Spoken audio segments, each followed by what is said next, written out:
Morning મિત્રો, જય શ્રી કૃષ્ણ, જય દ્વારકાધીશ મિત્રો. આજે આપણે ગીતો ઉપનિષદ ભગવદ્ ગીતાના અધ્યાય નંબર 16 દેવી તથા આસુરી પ્રકૃતિના શ્લોક નંબર 17 વિષયની માહિતી પ્રાપ્ત કરીશું.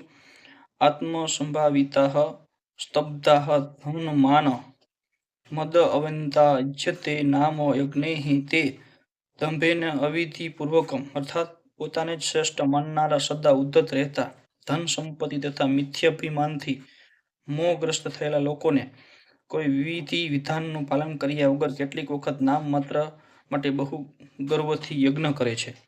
પોતાને સર્વજ્ઞ માનીને કોઈ પણ પ્રમાણ કે શાસ્ત્રોની પરવા કર્યા વિના આસુરી મનુષ્યો કોઈ વાર કહેવાતા ધાર્મિક અથવા યજ્ઞ વિષયક કર્મકાંડ કરતા હોય છે. તેઓ કોઈ પ્રમાણમાં વિશ્વાસ કરતા નથી. તેઓ ઘમંડી હોય છે. કેટલીક સંપત્તિ તથા ખોટી પરિસ્થિતિ પ્રાપ્ત કરવાની મોહ ઉત્પન્ન થાય છે, અને જેને લીધે એવું થાય છે કે કેટલીક વખત આવા અસુરો ઉપદેશનો ભાગ ભજવે છે, લોકોને ગેરરસ્તે દોરે છે, અને ધર્મ સુધારકો અથવા ઈશ્વરના અવતારો તરીકે પ્રસિદ્ધ થઈ જાય છે, અને તેઓ યજ્ઞ કરવાનો દેખાવ કરે છે, અથવા તો દેવોનું પૂજન કરે છે, અથવા તો તેમને પોતાના ઈશ્વરને ઉપજાવી કાઢે છે, અને સામાન્ય લોકો તેમને ઈશ્વર તરીકે પ્રચાર કરે છે, તેઓ પૂજે છે, અને મૂર્ખ લોકો તેમને ધર્મ અથવા આધ્યાત્મિક જ્ઞાનના સિદ્ધાંતો ઘણા આગળ વધેલા ગણે છે.